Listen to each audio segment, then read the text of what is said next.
Good morning and welcome everyone. My name is David Lee and I'm your host today for this event, Unlocking Potential for Your Business. This event is hosted by the Scottish Apprenticeship Advisory Board in partnership with Scottish Government, Scottish Chambers of Commerce, Scottish Training Federation, the Federation of Small Businesses, Developing the Young Workforce, the Young Persons Guarantee and Skills Development Scotland. It's part of Scottish Apprenticeship Week 2023 and offers an overview of how different kinds of apprenticeships can help your business. Scottish Apprenticeship Week shows the benefits that work-based learning brings to people, businesses, and to the wider Scottish economy. Apprenticeships are crucial in giving people in Scotland the chance to gain new skills that employers need now and for the future, and skills that our future economy needs. Apprenticeships can help increase productivity and diversity in the workforce, create a pipeline of talent, and enable individuals and businesses to enhance their skills and capabilities. And today's event is very much focused on how apprenticeships can help your business, and I hope it will whet your appetite to find out more. For those of you who want to talk about this event on social media, please do so using the hashtags ScotAppWeek23 and hashtag Unlocking Potential. If you have any questions, please pop them into the chat box, go to chat on the control panel, and I will try to ask them towards the end of the event. If not, and it's a packed programme, and apologies for starting slightly late, we'll get back to you afterwards. Please note that this event is being recorded so it can be shared with those unable to attend.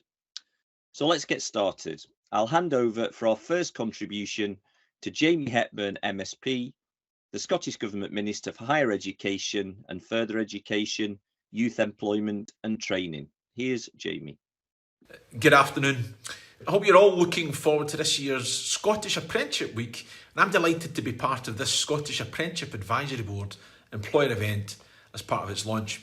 This year our theme is Unlocking Potential as we work with employers and partners to create adaptive and resilient learners to drive skills, fill critical skills demands and meet the needs of the economy.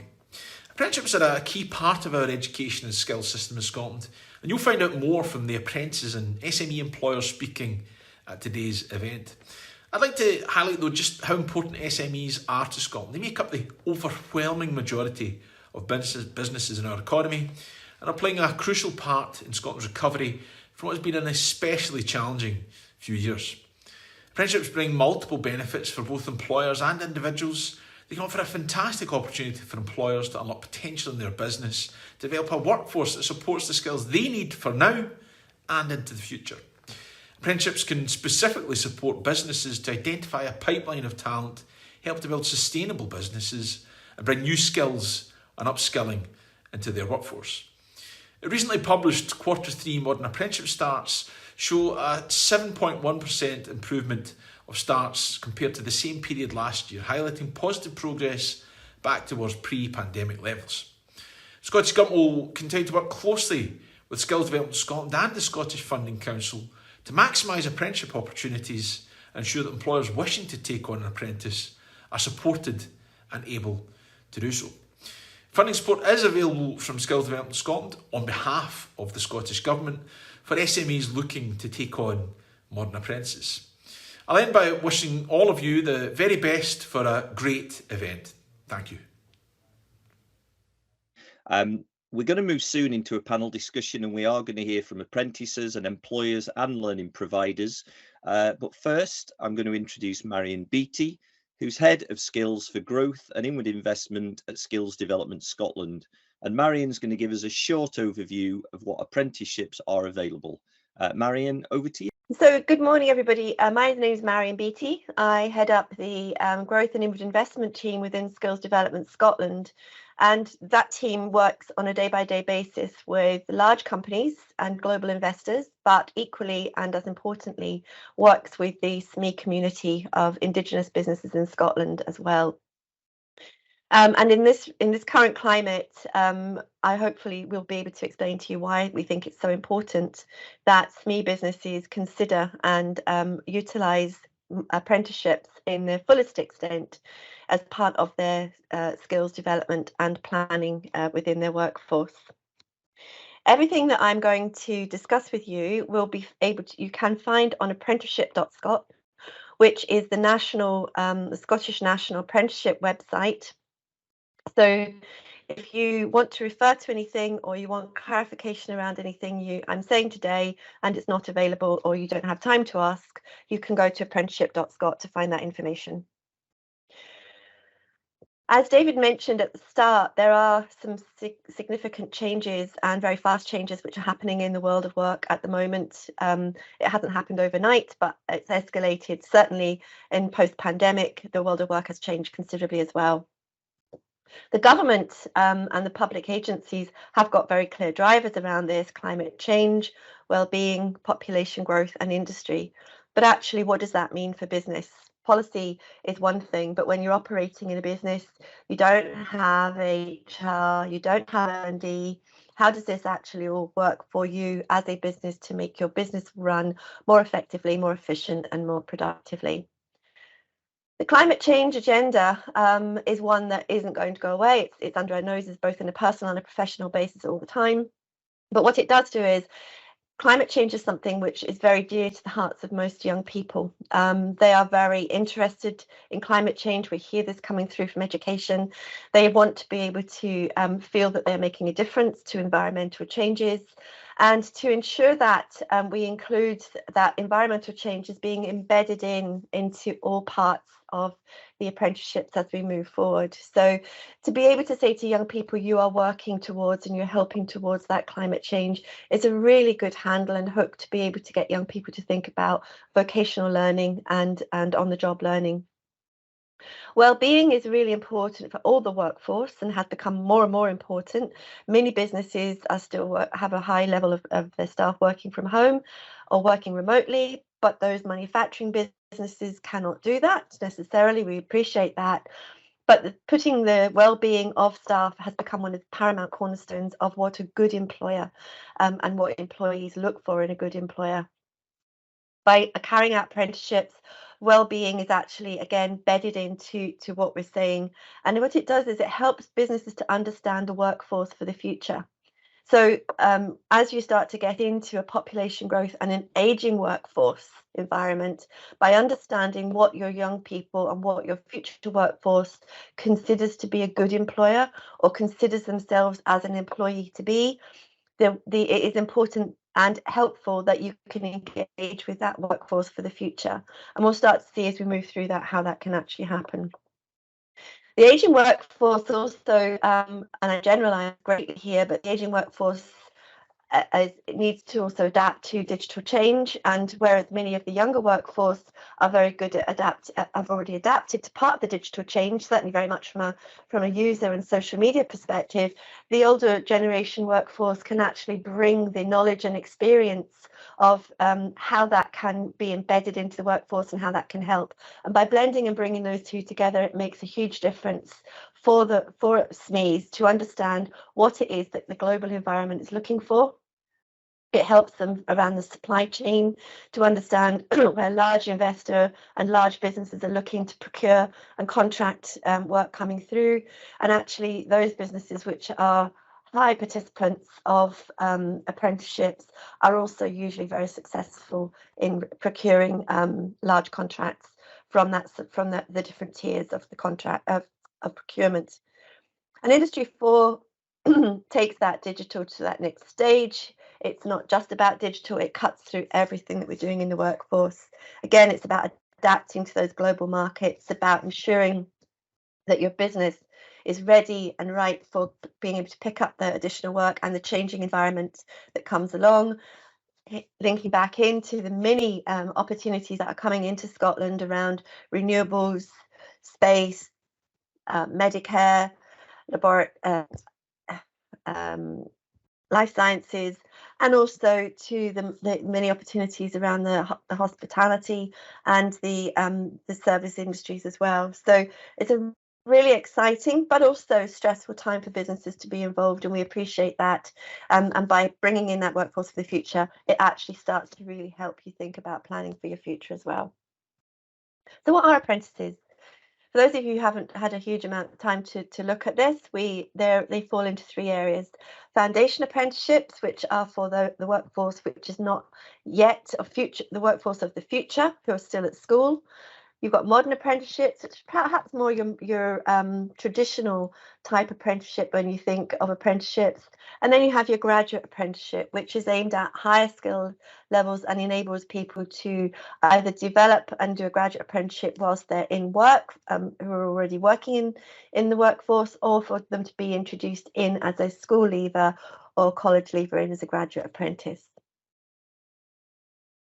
Foundation apprenticeships are, as I said a moment ago, actually shape the next generation of talent. It starts in the senior phase, so S5, S6. There are 12 frameworks available, which we'll look at in a moment. And the way this works is that those young people will tend to work with the colleges and the local authorities and spend some of that time directly working in those environments. So it starts to get them to work outside of the school environment, but as part of that, it also gets them to work with businesses as a local employer, and it enables those local employers to see the workforce that is coming through from schools. Many local employers see this as an opportunity to recruit, and many young people do see this as a stepping stone into an apprenticeship. But it's not exclusively a stepping stone into an apprenticeship. They can also use it as a stepping stone into further and higher education also. But what it does do is it enables that business to be exposed to the workforce of the future, but it gives young people an opportunity to see what the opportunities are in their area that they wouldn't otherwise have seen.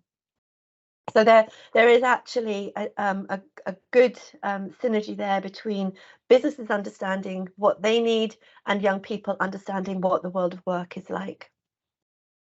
So what subjects do they cover? As I said, they've got 12 areas that they do cover.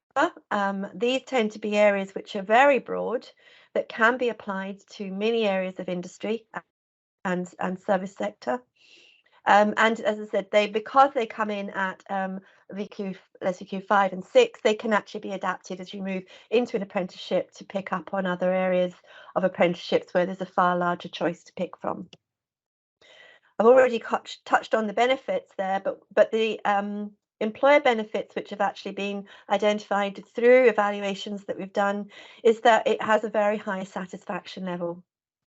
So 97% of employers that take part usually would go back and use those again in the future, and 85% are very satisfied with those foundation apprenticeships that they've had. So it's designed by industry and it's designed for industry, and this is very much part of the change of the education system that Scotland is developing and will continue to develop. But what it does also do is it develops your staff. So in the workforce, we will look for mentors to work with these young people. Sometimes we find they can be apprentices who are already there, which works really well. But also it can allow people that perhaps who have been in the workforce for quite a while, who haven't really been able to use those mentoring skills and help with their experience and work with young people. There's a huge amount of job satisfaction that can come from that as well. There are no direct costs to you as an employer apart from your time that you spent with the individual. And actually what we can actually see is how this can fast track the talent development within your business by understanding where and how to look for your future talent. So the modern apprenticeships, as we've already said, is perhaps more the traditional route that you're thinking about when you do think about apprenticeships. And this is where doesn't have to be young people, but it is often mainly young people, is where apprentices come into the workplace, and they are your employees, and they carry out that apprenticeship whilst they're working with you as an employee and they're earning. We say we've got over 80 types of apprenticeship. There's actually nearer 100, but they vary from very diverse backgrounds, and they actually are being developed and reviewed on an ongoing basis. These very much are developed as an employer-led requirement, and they are reviewed on a regular basis. The way they're delivered is that they have a large range of learning providers. So you do have local colleges, but you also have a large range of private training providers as well.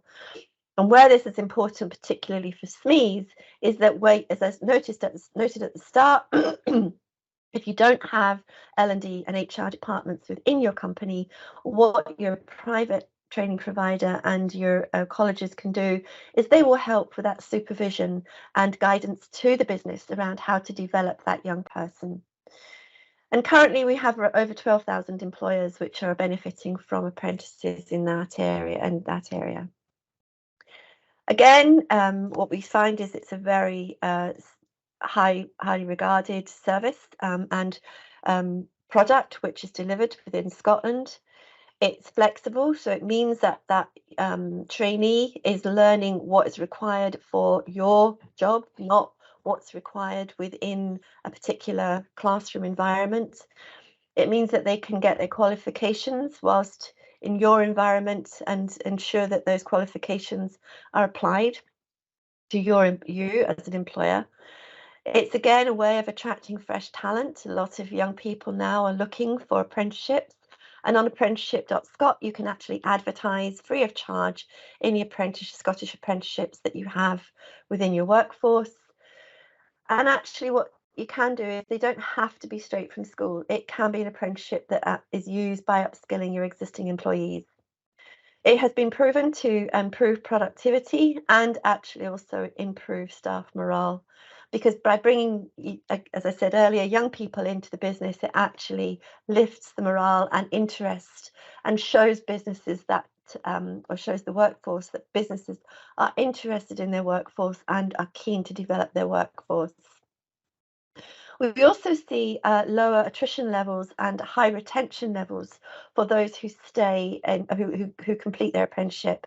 And actually, 72% of them are still in work after their apprenticeship, and longer than those who don't go through an apprenticeship post apprenticeship.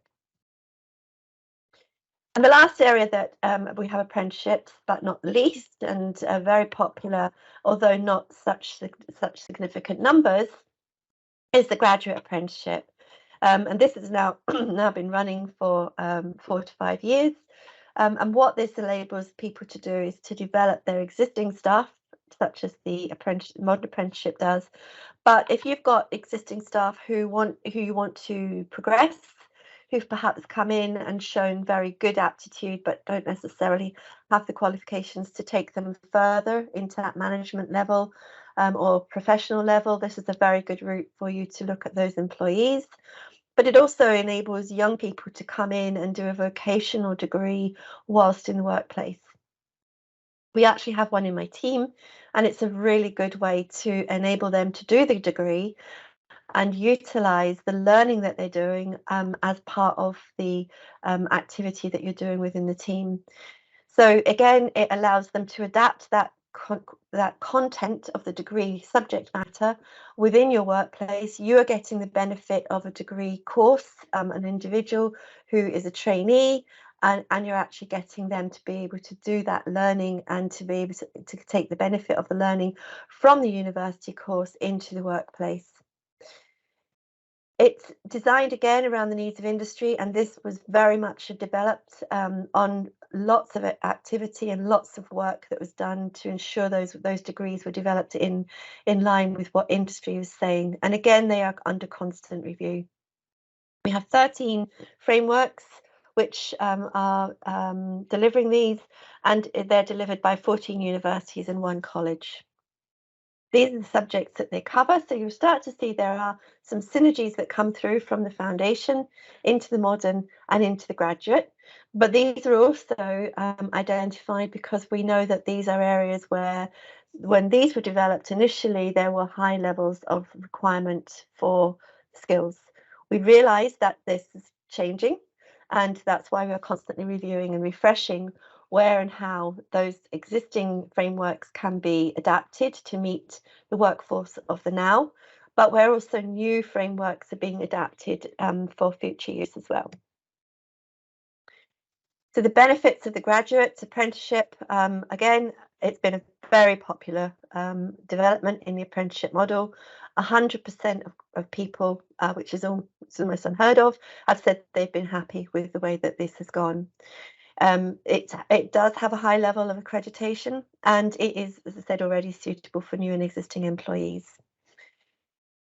And what this has particularly highlighted is the improvement in productivity, staff morale, and quality of service. And perhaps that's partly because it does enable their workforce to be very involved, and it does involve a lot of the workforce to be upskilled to do that. But what it does do is it brings in a lot of new ideas, new thinking, and a lot of innovative thoughts by businesses, particularly SMEs, enabling that idea to come in. You start to create an entrepreneurial mindset within the business as well. So we see quite a lot of cultural change that comes in when people start to adapt to these different models of apprenticeship. Now, I realise I've given you a lot of information, and to understand that and look at the apprenticeship.scot, that will include quite a bit of time. And we also realise that the skills landscape is not an easy landscape for people who are not skills professionals to understand. And within Skills Development Scotland, we appreciate that. So there are teams of people across the country. Your business gateway advisors would be able to link you into this. You've also got, if you're account managed at all by any of the enterprise agencies, they will be able to link you in. But within SDS, we have one of the teams that I have is a Skills for Growth team. And that Skills for Growth team is there to work exclusively with and for SMEs to ensure that their skills and their workforce development plans are there to help their growth aspirations. And so you can actually go on to our skills force, or go to the bottom of apprenticeship.scot, where you'll see the link through to our skills force, and be able to see how and where Skills for Growth might be able to support you.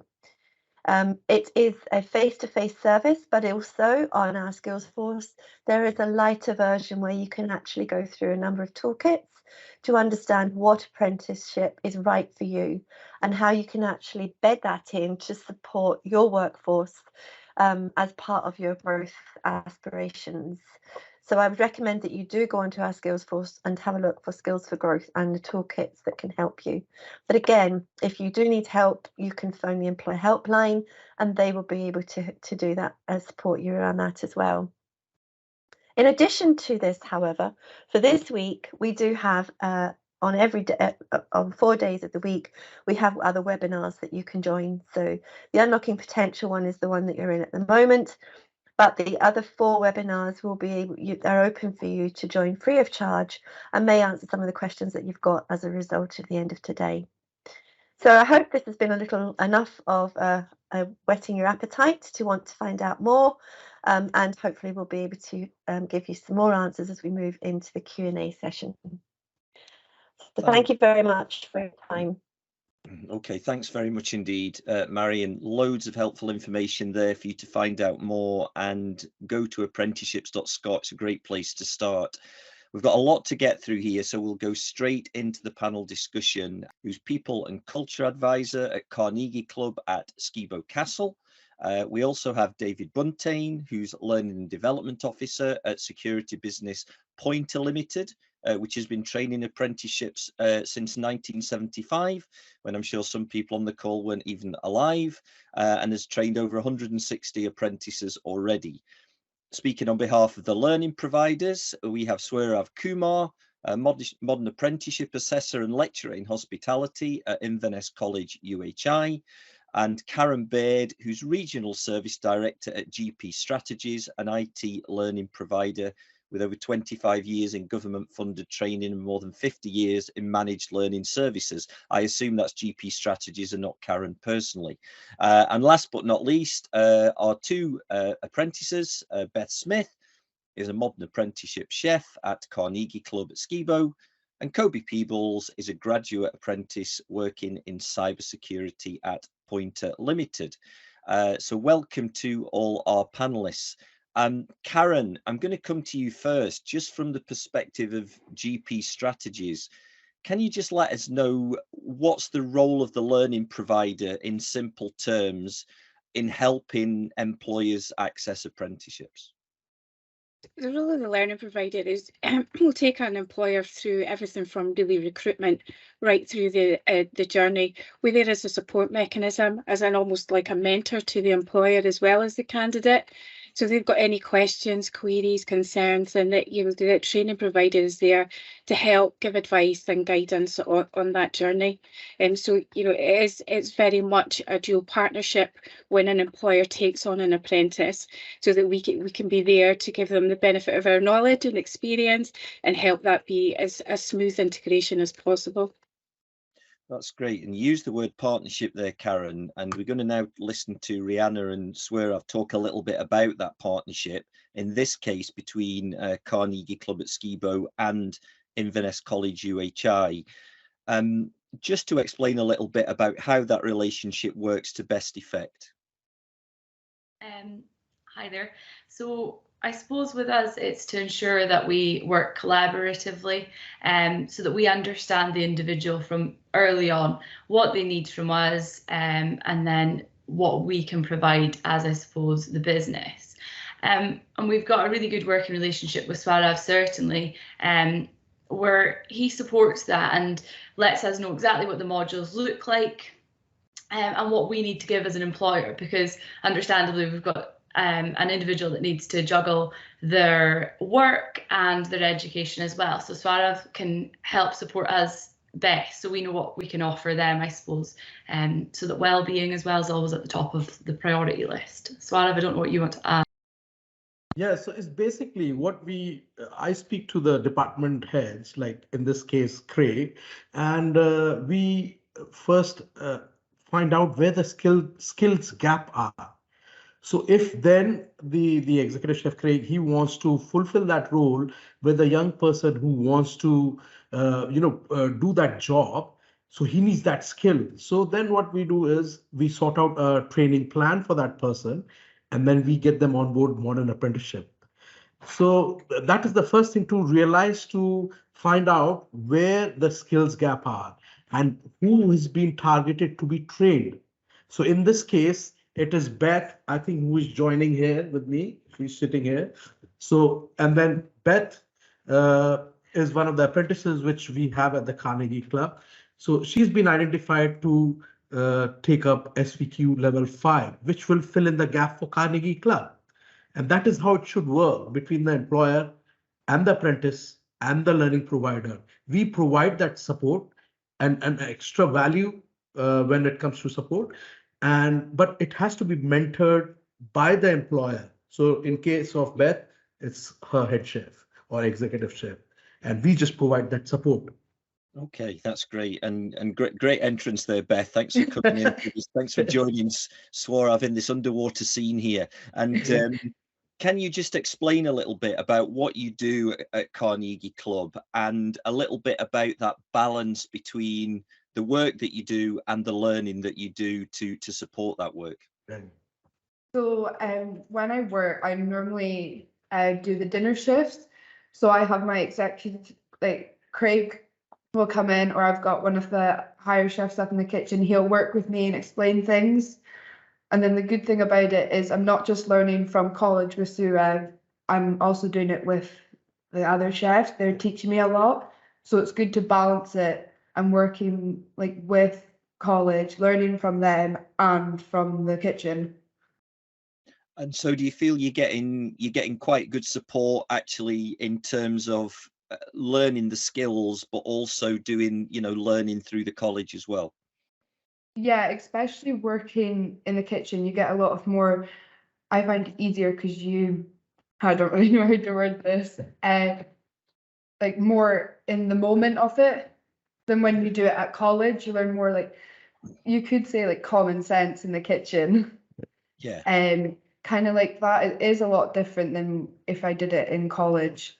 But so basically, it's the same like the modern apprenticeship framework, it is mentored by the employer, but we go there to provide that support. And if there is an issue wherein we have the reviews and we sort out the problems and provide support. So that is our job, to come here, assess the candidate, and also provide that support where it is needed. And yeah, so I think it is a collaborative thing between a training provider, employer, and the candidate. Because you have to see, the good thing about this modern apprenticeship framework is that the candidate is earning as well as gaining a qualification.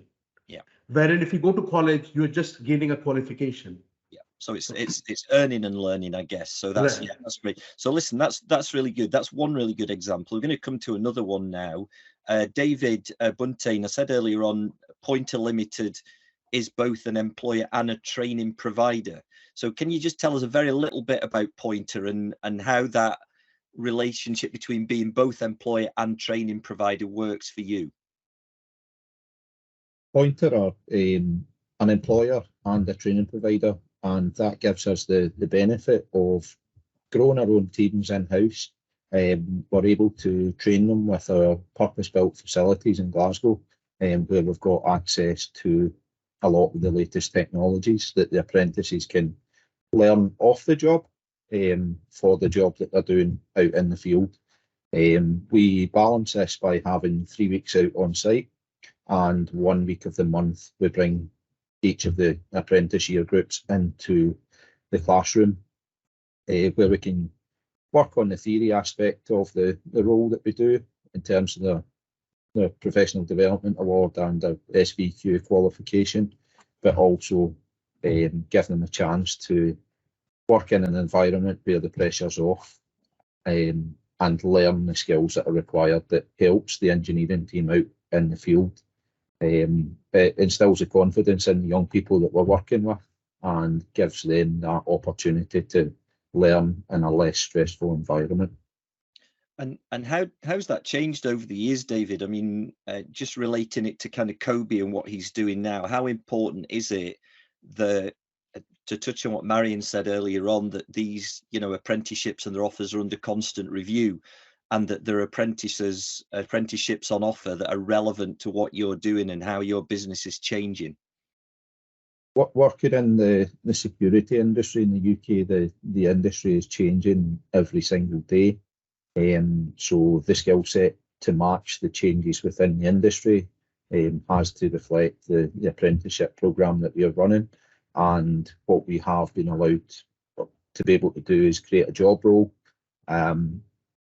beyond the fire and security modern apprenticeship that we have on offer. And Kobe has gone through his fire and security modern apprenticeship and now on to a graduate programme for cyber security, which helps influence the technology going forward that we are working on. And it's an area where we see growth. We're just looking at one as well at the moment to get approved. We have an in-house design team, and from the beginning of COVID, that team has grown from 3 members of staff, and we're up at 12 now. And we're just in the process of looking at how we can bring in the in-house design apprenticeship as well. Okay, great stuff. And Kobe, can you just tell us a little bit about how you've moved through, briefly what you were doing in the modern apprenticeship, how that's kind of changed with the graduate apprenticeship and the kind of work you're doing at the moment? So when I first joined Pointer, I went through the modern apprenticeship with fire and security. Then an opportunity came up to advance into the graduate apprenticeship scheme. Once I'd done that, it's quite a strange transition. It's a lot more work than you have to do more in your own time, but it's definitely worth it. And while I'm at university, we deal with the IT infrastructure. It's more of like a test environment place, you see, compared to when you're dealing with customers. But it's all, when you learn it, you can use it really anywhere with all the customers we're dealing with. And we talked a bit to Beth earlier on about this. How have you found that is it helpful, that kind of earning and learning at the same time? You're learning on the job, but you're doing the learning kind of as well at the same time. And how have you got that balance to work for you? Yeah, definitely. I feel like stuff you can't really figure out, you find it out the next place you're at, then the more you just kind of work on everything, the more you're learning. I feel that most of the work you're learning in university, it helps with problems you get when you're dealing with stuff with customers. Okay, great stuff. Listen, thanks very much for that, Kobe. And Karen, just to come back what we talked about with David a minute ago, just that idea of the constantly changing workforce, and particularly around technology, the area that you're involved with, how do you keep up, and how can employers kind of help to make sure that what is on offer through apprenticeships is actually relevant, not just now, but it's looking over the horizon to what's coming next? I think from a training provider's point of view, it's constant CPD and updating and upskilling to keep ahead of the curve if we can, because like they were saying, it changes all the time. They are work-based qualifications as well, so you're looking at processes and systems that are current with employers, and you're adapting the evidence that's gathered and the training around that. Then there's also the framework updates. There's been a lot of changes within the IT frameworks over the last year to 18 months that are coming through, which are taking on board the changes within cyber and software development and things like that. So it's constantly evolving, and I think the apprenticeship frameworks lend themselves to that, because you are adapting to practices within business, and not every business is using the same system, same software. So it is about adapting and changing to suit that particular business needs. Okay, thank you. And we'll just move on to this idea of how we use apprenticeships to create that kind of sustainable workforce of the future and to keep skilled people. And Rihanna, from your perspective, how do you get individuals who are coming into your business to think about a career in hospitality as long term, and how does the setup of the apprenticeship system help with that? So yeah, I suppose certainly with hospitality, it's getting at the front of that hospitality is a career. It's a fun career. We've got really good managers that can mentor. So it's the mentoring. It's always having people's personal development at the forefront of anything we do. People want to learn, they want to develop, they don't want to feel stuck. And our hospitality is so hands-on, so not necessarily this traditional college, university route has worked. People want to talk, they want to meet people, and that is, you don't want to take that out of hospitality. So, we've really reviewed how we work with local providers on apprenticeships, and how there is still definitely area to develop, but still on that hands-on approach. I'll touch on what Beth said. At college it's very different to the 80 people rocking up and they need to be served. So you get that in a lot of places in hospitality. So it's it's just to kind of reiterate that it can be a career, and people can develop, because that's how staff remain and stay, because they're still growing, they're still developing, they don't feel stuck. So yeah. And have you got any good examples, Rihanna, of someone who's joined your organisation as an apprentice and has kind of moved on into a kind of managerial role? Yeah, so we are actually really lucky to have a lot of our managers that have been with us 20 plus years, and they started early on, hands-on apprenticeships. And one of our greatest stories and success stories, I suppose, is our managing director actually started at Skibo Castle as a greenkeeping apprenticeship. So he started through greenkeeping apprenticeship and has obviously built on that and continued to grow through the ranks. So he's super passionate about bringing people in, and it's just, it's a really nice story to see that you can start in some part of the business and continue to grow. And yeah, like I say, there's a lot of other managers, and Beth's a success story. Every single apprenticeship is a success story, because they learn so much and add so much value to a team. Go on, you can give your managing director. We'll name him, but also, can you just tell us briefly what's the range of apprenticeships that you do at Carnegie Club at Skibo as well? So managing director is Gary Gruber. So yeah, that's the name. And the range is massive. So we've got 20 different departments. Hospitality is obviously what we're well known for, because it is a hospitality business. But like I mentioned with Gary, he started off in a greenkeeping apprenticeship. We have chefs, business, hospitality management, childcare, You put me on the spot now. I hope I don't forget anyone. No, it's fine. It's just to get that idea that when you talk about Carnegie Club at Skibo, people think about hospitality. Yeah. But there's actually a lot more behind that. There's a whole range, as you say, 20 different sort of departments, and so a whole range of areas there. So I'll come on to you, David, now. A good example there, used by Rihanna, of, you know, a greenkeeping apprentice actually going through to managing director. Have you got any examples at Pointer of apprentices who've gone on to kind of managerial roles there?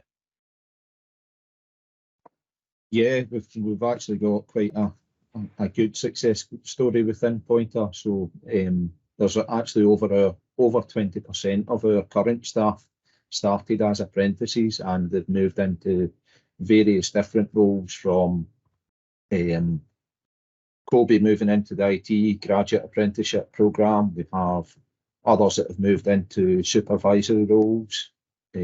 All of our project managers are currently been apprentices with the organisation. Myself included, I started with it as an apprentice, and I've worked in a few different roles within the organisation, and latterly moved on to the sort of learning and development aspect of it as well. So it is very much in line with Rihanna, is growing your own workforce to be able to have the succession plans that you can put in place to expand your business beyond what your core is. Yeah. And do you think that's helpful, David? Do you think that's helpful that, you know, senior people in the business, it helps them to support the new apprentices coming through as well? Yeah, it definitely helps support the new apprentices coming through.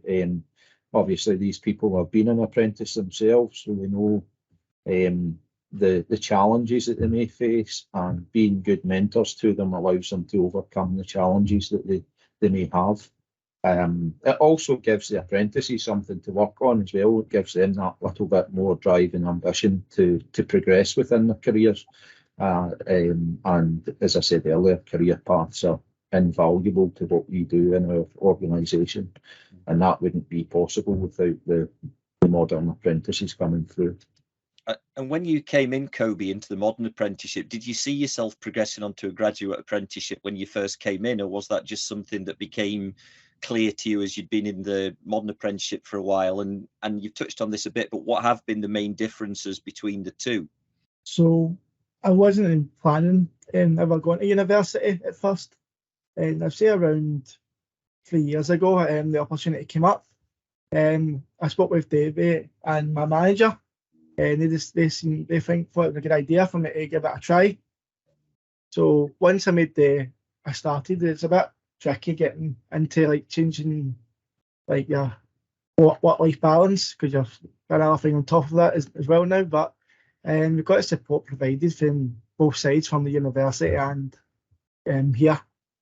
And I feel you'll see a lot more people making the jump from fire and security to graduate apprenticeships, because when I started about 7 years ago, I would say the business and security has evolved. It's needed, and to avoid being left behind, I think it'd be good for more people to try it.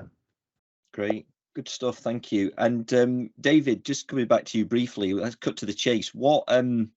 How do apprenticeships help the bottom line? I mean, ultimately, whatever you bring into the business, you want them to support the growth and profitability of the business. How do you think apprentices can support that in small businesses across Scotland? Apprentices ultimately can bring new ideas to businesses. Fresh talent gives you a recurrent talent pool, which is developing continuously. And by having fresh ideas, it's looking at more a growth mindset than a fixed mindset.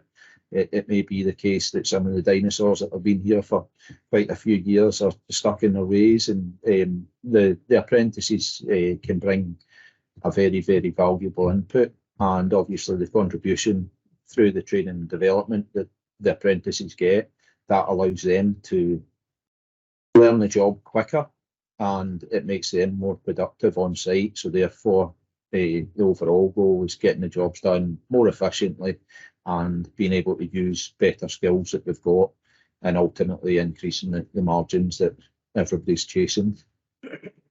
And what about that question from your point of view, Rihanna? How do you find that? What do you find that apprentices bring into the business in terms of really driving that business on?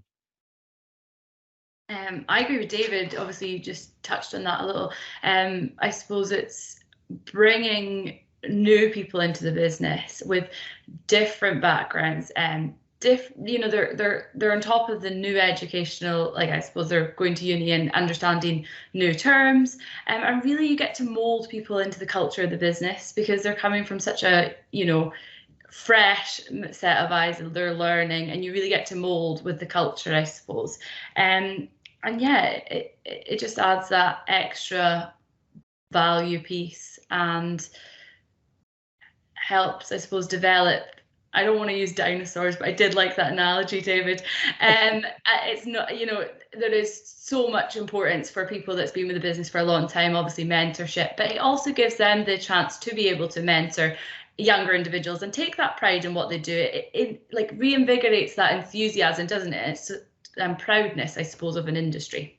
Yeah. And Swarav, Rihanna touched there on sort of bringing a bit of diversity into the business.